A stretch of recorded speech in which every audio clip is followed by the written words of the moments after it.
Jai Masters. One of the most important concepts to understand in life and spiritual growth is personal versus impersonal. Understanding that difference can take you the whole way. Let's start with the personal.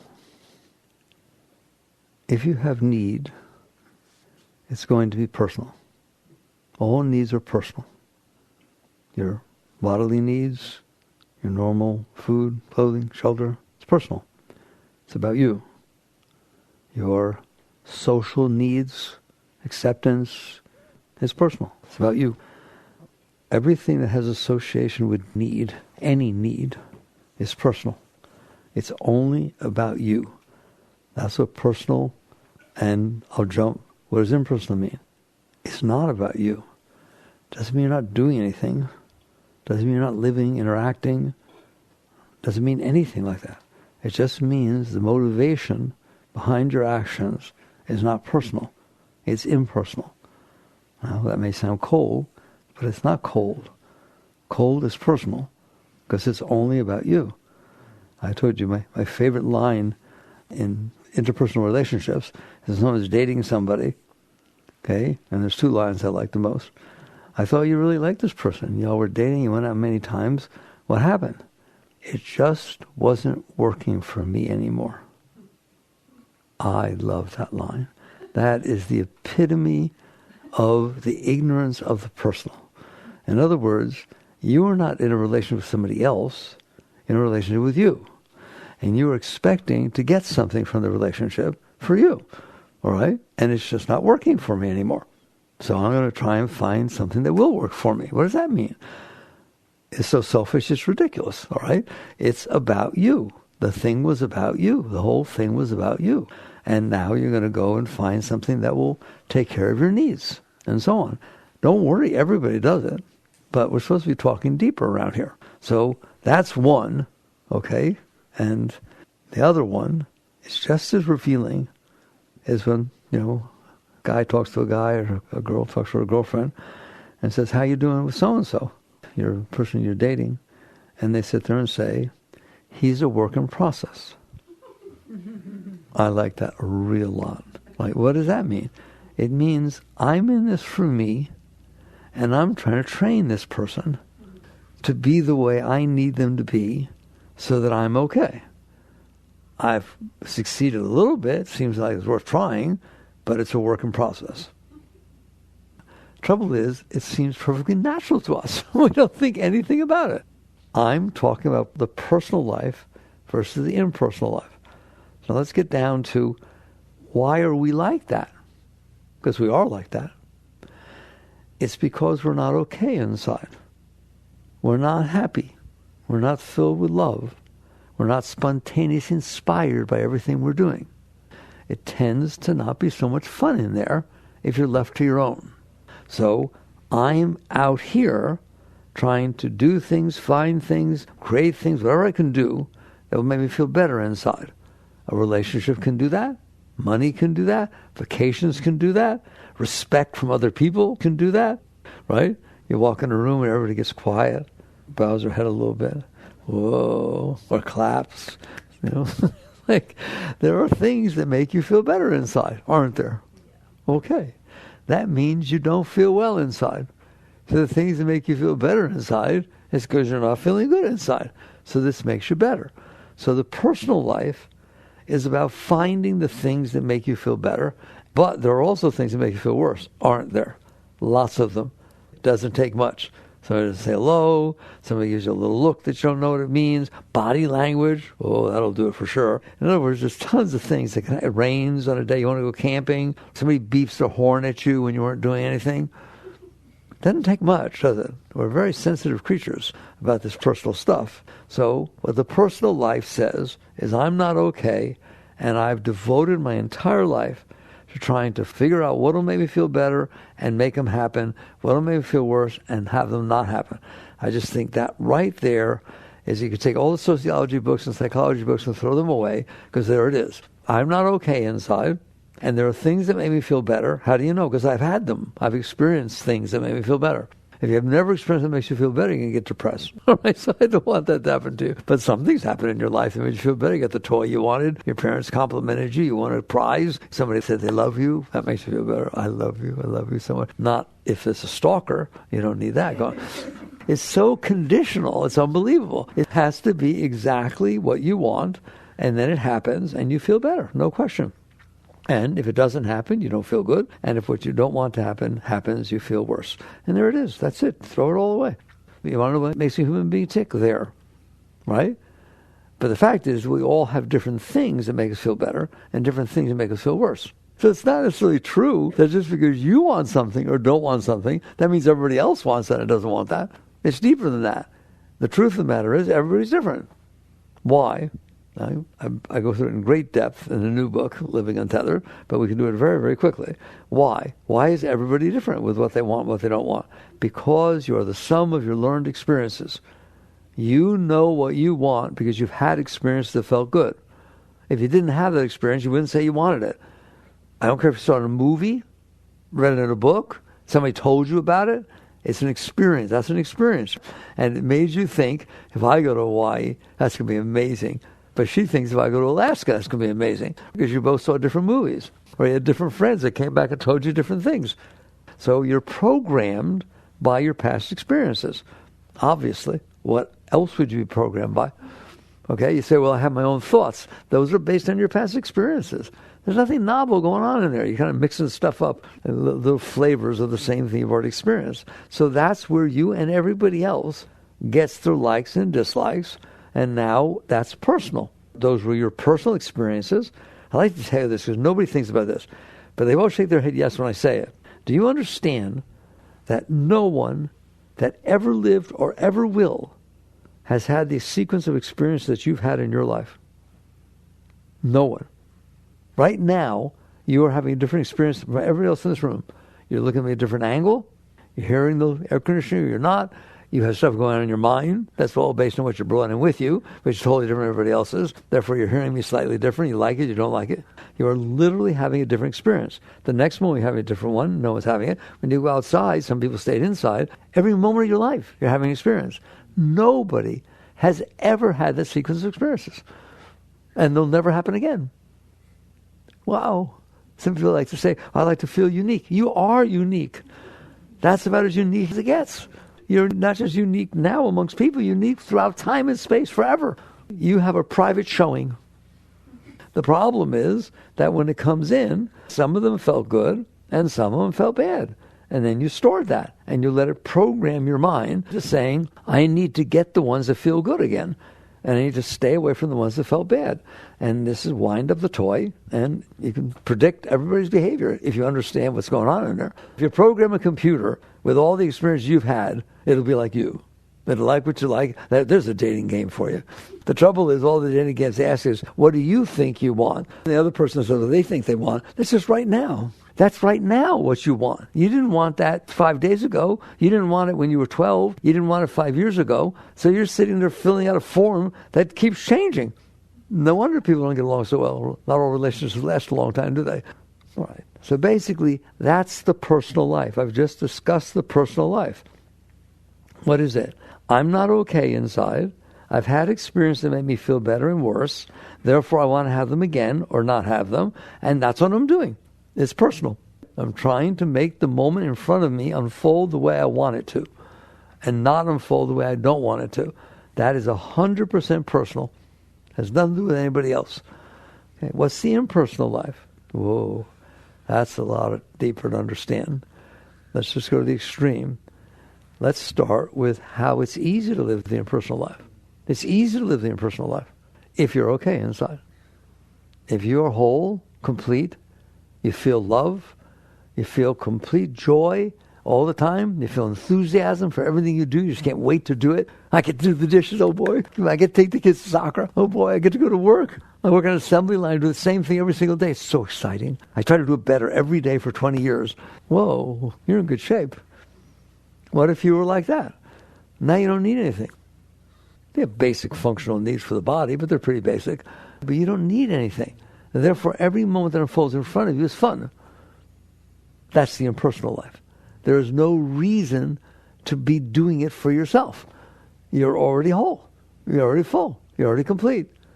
If you have a relationship, it's not about finding somebody that will make you feel love. It's about sharing the love that you feel. All the time. No exception. How would you like to be in a relationship like that with somebody? All they feel is love, and that's all that's showering over you. And there's nothing you can do about it. Too bad. Why? Because it's impersonal. They don't have soft spots. They're not insulted by anything you do, anything you say, anything that happens. They understand. They have compassion. Why? It's so easy to have compassion and understanding if you don't need anything. If plenty of food, and you always have plenty of food, and you always have plenty of food, right? It's okay to give food to people because you know you have more than you need. At that point, you're not even calling it giving. That's not giving. You're not giving anything up. I want to breathe the air near where you're breathing. Oh, okay. I'll let you. You're not doing anything. It's not giving. All right? So a person who's living the impersonal life, who's reached that state, that high state of total well-being all the time, they're not giving anything because they don't need anything. And they're not renouncing anything. Let's get that straight too. What is renouncing? I'm not okay. I think this will make me be okay, but I'm not going to do it. That makes my stomach hurt. I don't want you to do that. Why? I want you to get to the point where there is nothing you can even think of that would make you feel higher than it's already going on inside. Now what's there to renounce? Nothing. You're not renouncing anything because you don't need anything. You don't renounce anything if you're fine inside because there's nothing to renounce. You're already okay. So the difference in the personal life is you're not okay inside and you're trying to be okay, very personal, based on your programming. And the impersonal life is somehow, and believe me, you're capable, somehow you are completely whole inside all the time. No matter what befalls you, it can't touch your okayness. Because your okayness is inside, not outside. It's not dependent on anything. You're fine. I want you to imagine you're fine inside. You wake up in the morning giggling. And you don't care what happens because it's fun. It's like Disney World. Your day is a day at Epcot or Disney World. It's just a fun thing. You're totally aware at all times that you're on a little planet spinning in the middle of nowheres. I always tell you this, I'm sorry. 1.3 million Earths fit inside the sun. And the sun is one star of 300 billion in your galaxy, and there are 2 trillion galaxies. I know what every one of you did today. A 360 on your axis. That's what you did today, is it not? You spun on the axis 360 degrees. What can go wrong? It's been doing it for 4.5 billion years. I think you feel pretty safe with that thing. That's the impersonal life. It's just truth. You've risen above this personal garbage that you're collected inside yourself that says I'm not okay, and I'm only okay if everything unfolds in front of me the way I want it to. Good luck. Because it doesn't happen, does it? And you know it's not going to happen by itself, so you worry. And you manipulate, and you care what you wear, and you dress, and what you look like, and what you said. And when you walk away from a conversation, your mind says, that's so embarrassing, I shouldn't have said that. Oh my God, what if he thinks so? You're in trouble because you're not okay, and you're trying to be okay by the moments unfolding in front of you. So we've got these 2 extremes. The impersonal life is not cold, it's beautiful. It means you're whole, you're healthy inside. And so now you can have fun with your life. You're only going to be here for a few years. I told you, the Earth's been here for 4.5 billion. Think about that number. 4.5 billion. How long are you going to be here? 80, 90?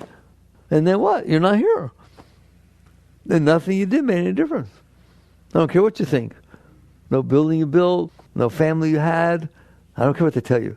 You're born, you die, then you go. I'm not saying you don't go somewhere else, but you don't stay here. The point is, it's so silly to not be okay. It makes no sense. It's not rational. You're just sitting on a planet spinning through outer space, and it happens to be a very, very nice planet. There's fish, and how many fish are there? Oh my God, there's animals of all different kinds. There's people interacting. There's things to do. There's nothing to do on Mars. There's nothing to do on Jupiter. There's nothing to do anywhere we've seen anywheres. We got the James Webb telescope. We got the Hubble telescope out there. No one has seen squat. You can have fun looking at a burning star. You can have fun looking at a planet in close-up. There's nothing there. There's nothing happening. It's a little more exciting here, isn't it? And all you do is complain. All the time. Why? I'm not okay, and what's unfolding in front of me isn't making me be okay, or it's making me worse. I complain because it's not making me okay. I complain because it's making me worse. So you complain all the time. You don't complain in the rare moments that what happens to be unfolding in front of you matches what you want. How often does that happen? What percentage of the time that the moment unfolding in front of you matched everything you wanted? And it has to be pretty perfect, by the way. Color has to be perfect. Sound has to be perfect. Everything has to be perfect. It's a very small percentage. And now you see why everybody's complaining. Now you know why there's so much trouble. Well, what happens to people when they're not getting what they want? Some people, I won't use their names, they invade people, okay, and they take it. They just try to force the moment to be the way they want. Cause a lot of trouble, doesn't it? A lot of trouble, not little trouble, big trouble for everybody. Hitler did it, and Mussolini did it, and Putin does it. We got all kinds of stuff going on around here, don't we? It's because they're not okay. They are out there doing something that they think will make them feel okay. I don't care if they're doing it in the name of their country. They're doing it for themselves. So you have to decide, is that the life I want to live? Do I really want to sit here and spend every moment of my life for the rest of my life trying to manipulate everybody and everything so that it unfolds the way I want it to, including the weather? Don't forget the weather, because it better be the way you want. It's too hot, it's raining on my day off, etc., etc. Just look how many things have to be the way you want. They're not. They're not the way you want. In the new book, I say a terrible thing. Do you want to know why they're not the way you want? Because they're not supposed to be. They're supposed to be the way they are. What do you mean? It's not fair. Nobody said anything about fair. There's this law called cause and effect. It's a very foundational law. If you do something that causes something to happen, it happens. If you don't do it, it doesn't happen. In the Gita, there's this beautiful line. Krishna says to Arjuna, that which is will be, and that which is not won't be. That may sound stupid to you, but it's not, okay? If it's raining, it will be raining. If it's hot, it will be hot. If she's being nice to you, she'll be nice to you. There are reasons she's doing what she's doing. You don't want to know. If, you say to somebody, how could you say that to me? You don't really want an answer. Sit down. Spend a couple of months and we'll talk about all my background and how everybody treated me and what you said that hit my stuff, and I tried to handle it before but I wasn't able to, and I had a bad day at work, and therefore add all those factors together, and that's what I said to you. Is that not true? There's a reason behind every single thing that happened. Not a reason, billions of reasons. So you get to the point where you realize this personal life is very heavy. It's very difficult to sit there and say, I'm not okay, and you're supposed to be making me be okay. Who's supposed to? Everybody. Everybody. Everybody at work, and everybody at home, and the children, and everybody. Everything's supposed to be happening the way I want it to, because otherwise I'm not happy.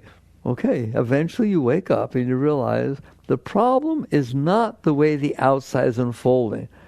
The problem is what you've done with your inside. You're the one who decided how it needs to be for you to be okay. Believe it or not. If you're given a choice between controlling the weather, the people, everything and everybody's doing, the newspapers, every single thing, go and control those to make you be okay. And you're the one who decided how they need to be okay. Your husband didn't, your wife didn't, your parents didn't. It's not your genetics. You decided, based on your past experiences, how it needs to be for you to be okay. You either then go out there and manipulate the world to try to match that, or you do this freaky thing called, maybe I ain't got some work to do inside. Maybe I got a bad case at once. Maybe I need to check this out. Maybe there's a way I can be inside that will be much more fun than saying, this is just the way I am. This is just the way I am. No, it's not just the way you are. It's just a temporary state of your being based upon experience that you've had. All right, I'll ask you a question. Have you ever changed your mind? Have you ever changed your mind? Have you ever changed your mind? Change your mind. Have you ever thought you would like something and decided you didn't want it? The trouble is you're not doing it intelligently, willfully. You're letting experiences happen. So I want to go to Hawaii. I want to go to Hawaii until I turn on the web and I see volcanoes going off. Now, no, I don't want to go to Hawaii. Oh, you changed your mind. You don't think you changed your mind. No, I saw the volcanoes. You changed your mind. because of some of your learned experiences. You can go, and let's get the cat out of the bag right away. You are capable, every one of you are capable of going inside and willfully changing what's going on in there. Why? You're the only one in there. It's a single occupancy apartment. It's your house. And instead of sitting there saying, this is some random mess that's in here. I got in a car accident when I was 6 years old and somebody died, and now I'm afraid every time I drive in a car. I'm very, very uptight. I grab for the wheel and I tell somebody, don't do that. Okay? You don't have to be like that. You just didn't do anything about it. You were 6 years old. You couldn't handle the experience. It was very traumatic, very difficult. So you stored it that way, and you've never dealt with it. You just say, it's just the way I am. It does not have to be the way you are. You're the one who's holding it down there. You're the one that didn't let it go. I understand at 6 years old, you didn't have much of a choice. Now you're older, and you look inside your house, and you say, oh my God, that's a mess in there. You know what's in there? Every single thing that ever bothered you, you stored inside. Every person that insulted you, every person that didn't compliment you, every time your boyfriend went out with your best friend, your parents got divorced, you didn't get the color bike you wanted, your sister got it. Every single thing that ever bothered you, you pushed it away. You stored this stuff inside. If you store everything that bothered you throughout your life inside of you, what's it going to be like in there? Bothered. Did you ever think about that? You do it every day. Anybody, anything that happens that bothers you, that's not comfortable to you, you push it away. Yeah, I don't want to deal with it. And then you complain about it, you talk about it, and it comes up in your dreams. Somebody says something, or wait, here's better. You think that somebody might have said something. Come on, don't giggle. You think that somebody might have said something. And why'd you think that? His body language or something. And I thought they were talking about me. They must have been. So cute. All right? Then you store that inside. And I'm telling you, the next time you see that person, you're going to feel weird. You didn't feel weird before you decided to have that thought, but now you will feel uncomfortable. Have I exaggerated? Or do you live with that every day? That's right. You live with it every single day. You're storing inside of you all of these things, all these uncomfortable situations, and so on. And so how do you expect it to be inside? I started this conversation about the personal life saying that the reason that you are struggling in the personal life so difficult is because you're starting off by not being okay inside. So you have every right in the world to say, well, why am I not okay? Someone once wrote me and said, how come God made me not be okay inside so I have to struggle? God didn't do it. You did it. The world unfolds and you decided to store every single thing that wasn't comfortable to you inside. How can you blame it on anybody? It's not your parents. It's not the person who did the event. Fine, you had a bad upbringing. This happened. Something happened. A divorce. It was uncomfortable. Yes, things happen. You don't have to carry them inside of you and build a whole storehouse of everything that ever bothered you, but you did do that. That's why you're not okay inside. No other reason.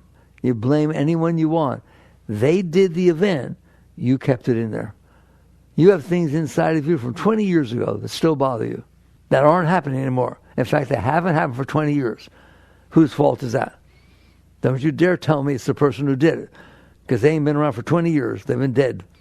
You have to take ownership. It's your house. It's the whole thing. People try to explain to people. They write us a lot. And that's a serious thing that people have trouble taking ownership. That, yes, the event was not your fault.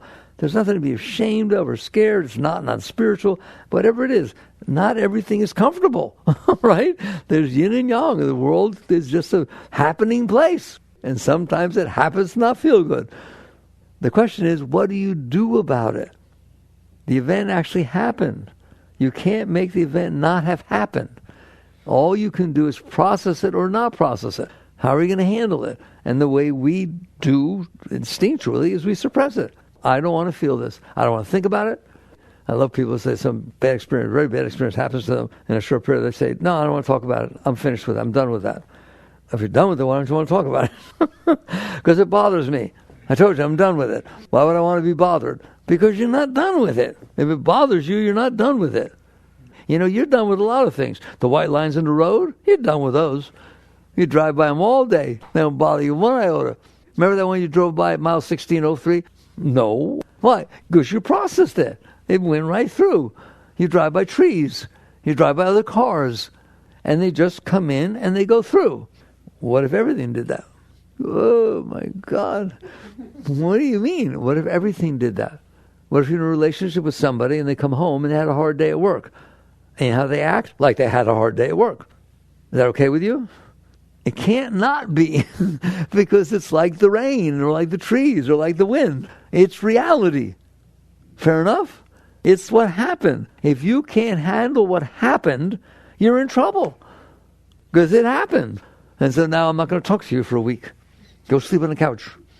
No, you feel compassion. The guy comes in, or girl or guy comes in and had a hard day at work and doesn't want to talk. They just want to go meditate or want to go to the room and rest a little bit. And instead of being insulted, you spent all day working for dinner or this and getting all upset, you feel compassion. You feel, oh my God, they had a tough day. Somebody you love, they had a tough day. What do? Leave them alone. But you can't because it hurt you. You felt insulted. You felt personal. All right? So you get to a point where you look at it and you say, wouldn't I be better off not having all this stuff inside of me? All this stuff that I stored over all these years, and now I have to make every moment be something that doesn't hit the bad stuff and hits the good stuff. What if I just get it out of there? That is the definition of spiritual growth. So let's get down to what bridges the gap between the personal life and the impersonal life. You being willing to cleanse the garbage that you have stored inside of yourself instead of letting that garbage determine what you're doing by trying to get something that makes you feel better or not feel worse or compensate for this. You're just going to do it all your whole life. You do it your whole life. That's all anybody's doing, is trying to get what they want and avoid what they don't want. And they're just using different techniques and different methodologies. And it's a struggle. That's why Buddha said all life is suffering. He didn't mean you broke your arm every day. That is suffering. It is suffering to wake up in the day and know that things have to be the way you want and how to get what you want. You're suffering every minute. When you get what you want, you're afraid of losing it. If you don't get what you want, you feel jealous or, slighted. So you wake up, and that bridge in that gap, which is what we really should be talking about, is, yes, you're caught in the personal. That's because you're not okay. And you're not okay because you stored not okay inside of you. And you do it every single day. Anything that bothers you, you push it back down there. And so now you're walking around with this bundle of things that bothered you. And you wonder why you're bothered. That's why you're bothered. Not because of what happened. Because you stored it inside of you instead of letting it go. Yes, you decided to have your wedding outside, and it's been beautiful weather, and it pours. It just pours. Next thing you know, it's just pouring outside, and you're supposed to have this wedding. So what are you going to do? Have fun. Have fun. Play splash party. All right? See how yucky you can look when the wedding, just watch the whole cake go, take pictures of it. Have so much fun. Why can't you do that? That doesn't affect your marriage. It's just a day. It's all 360. You just rotated on the axis. But you made a big deal out of it.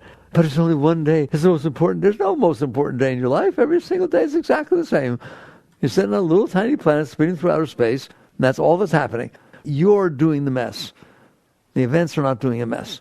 So basically, the bridging the gap between the personal, are you all sick to your stomach now and getting enough of the personal? You make a royal mess out of things by saying they should be the way I want, and the way I decided what I want is some random thing of what happened to me in the past.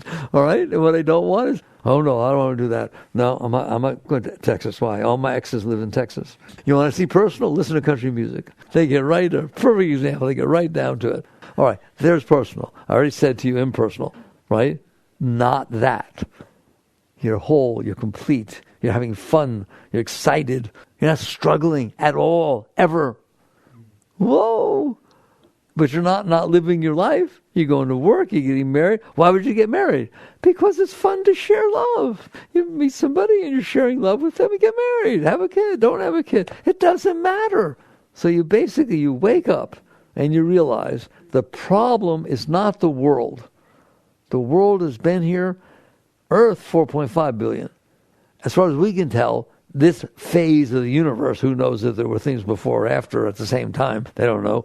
But this, 13.8 billion, I like that number. 13.8 billion years, we can trace it back, that we know it existed. As far as we can tell, that's when existence started of this universe, the galaxies and all this kind of stuff. So that's a long time. And it seemed to work out. How did it work out? I once had somebody tell me, nothing good happens unless you make it. Well, the whole universe, they say it started the size of an atom and had this big bang, and all these particles came out and they put themselves together, and then you ended up here. That's pretty amazing. And so did all the animals. And nothing good happens unless you make it. I heard a rumor that a single fertilized cell put into a reasonable environment, called the womb, makes itself into a baby. It literally knows how to take bananas and apples and pears and take all that stuff. And it's like, how did it do that? But you remember, nothing good happens unless you make it happen. I thought that was pretty good. That's a magic trick. Put a cell down and a baby comes out. Everything good happens without you doing it. The whole universe exists. You didn't do it. All the galaxies, all the planets, the weather and the trees, and I can't even list them all. They all are happening and happen without you or Einstein doing a thing. I would say a lot good happens. How about everything good happens without you doing it? Then you have this tiny little thing called your ego that says the world's not going to unfold the way I want. So the only type of way it's going to unfold the way I want is I make it do that. And that was, in essence, saying that what I want won't happen unless I make it. But to say that nothing good happens unless I make it, oh my God, where'd DNA come from?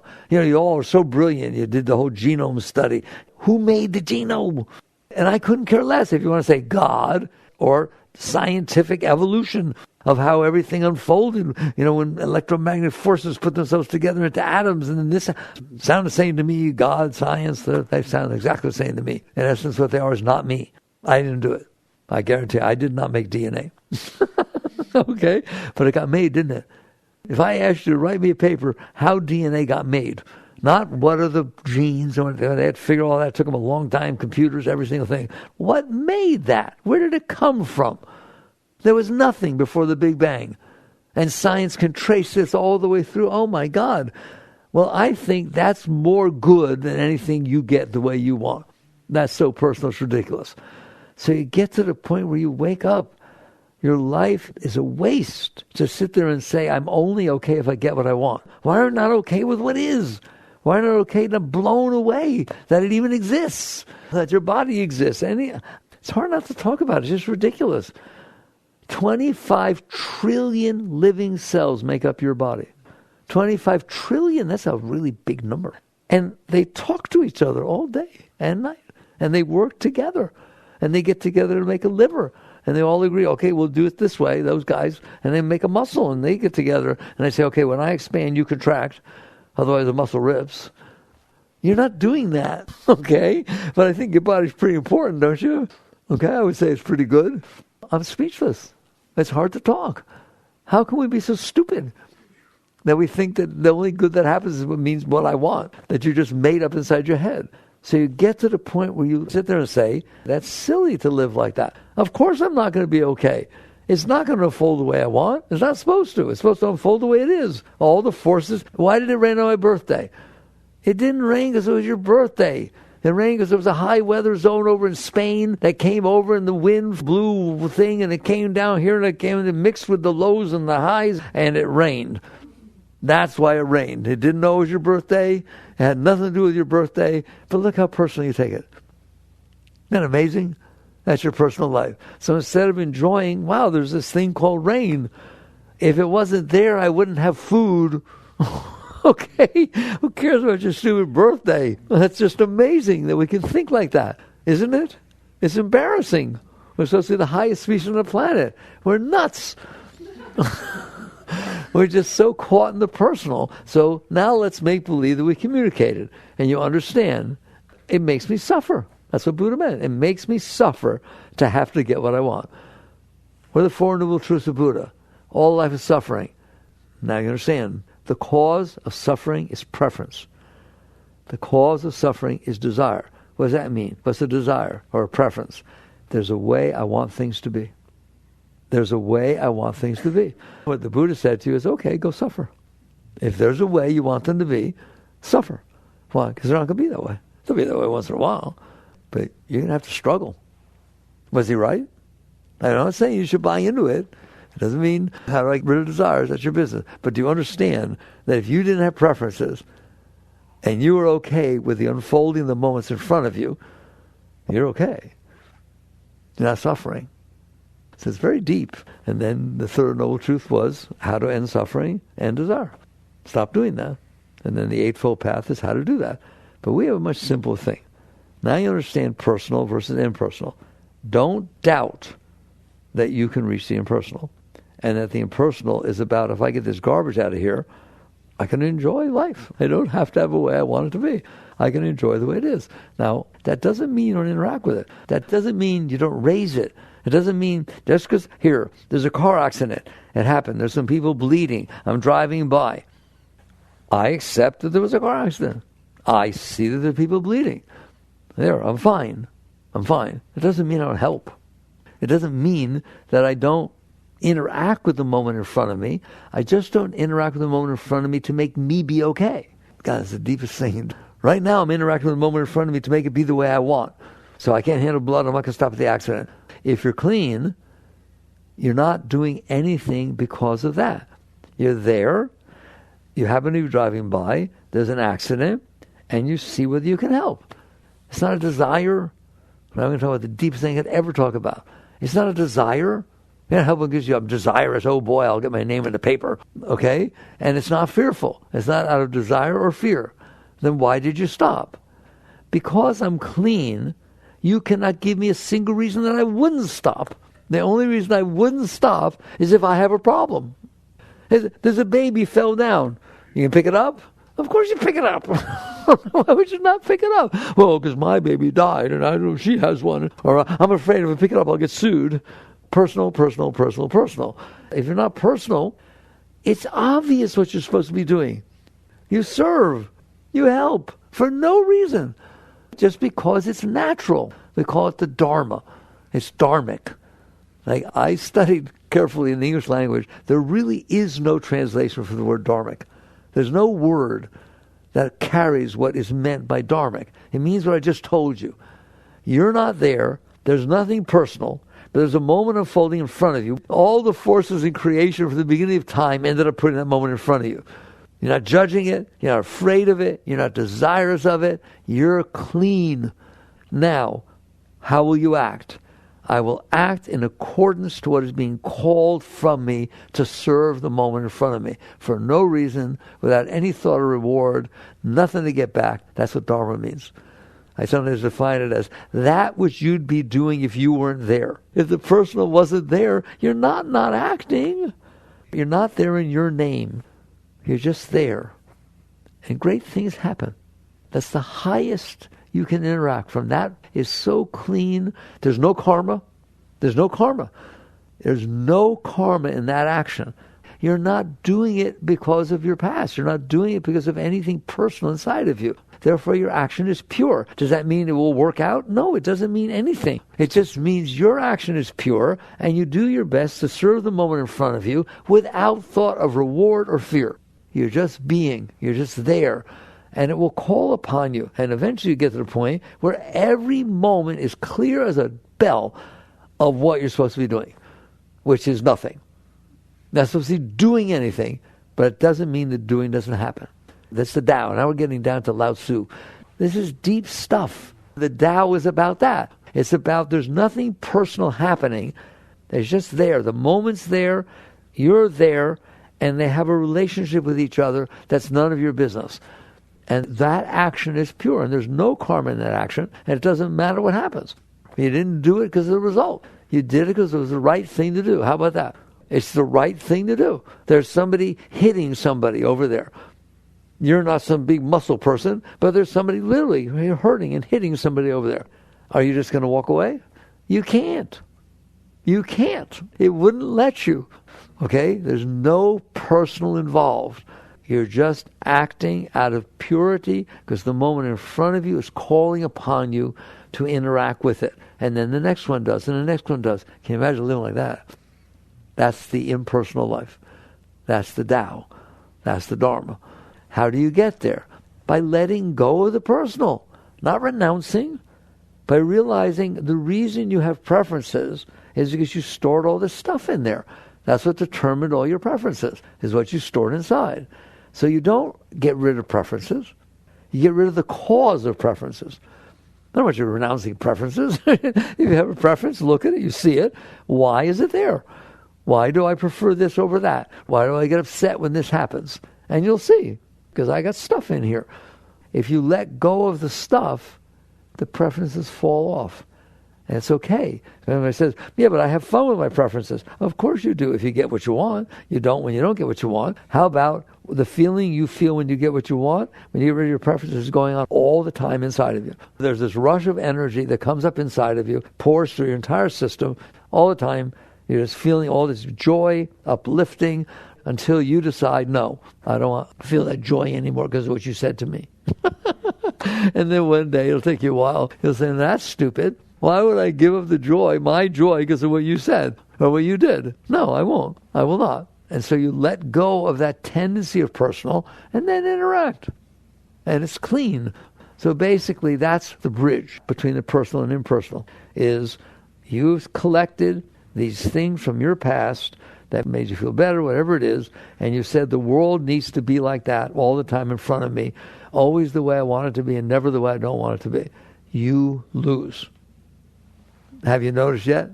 It's not going to be that way. The moments are not going to fold that way. Why? They're not supposed to.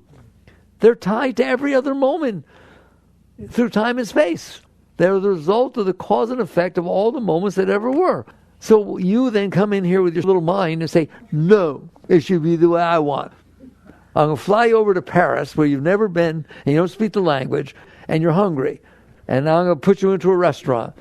Oh, there's too many people. Oh my God, I don't even speak English. And I don't know what this is and what's that. It all starts. There you are. You're a mess. And you honestly believe you're right. They should be the way I want them to be.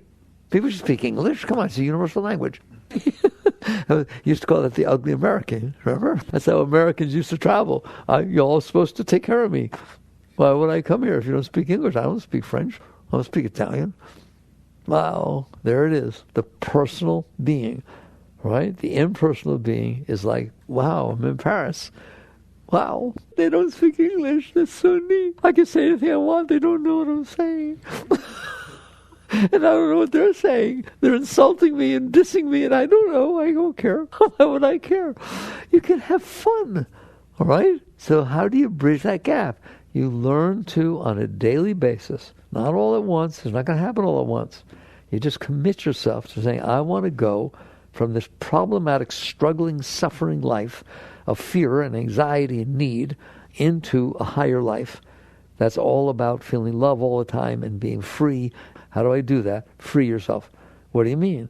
Every day something's going to happen, every minute something's going to happen that bothers you. Somebody's driving the speed you don't want to go, somebody beeps at you, you get caught in traffic, I'm in a rush. The weather's not what you want it to be. A person's not where you want them to be. A phone, they didn't answer the phone. Total anxiety. What's it about? I'm anxious that I won't get what I want. I'm anxious that I'll get what I don't want. Just remember those words and see whether it's true all the time. And it is. So you start letting go. What does that mean? You start with the simple stuff, the weather, traffic. You said, I can't do anything about it. Well, then let go.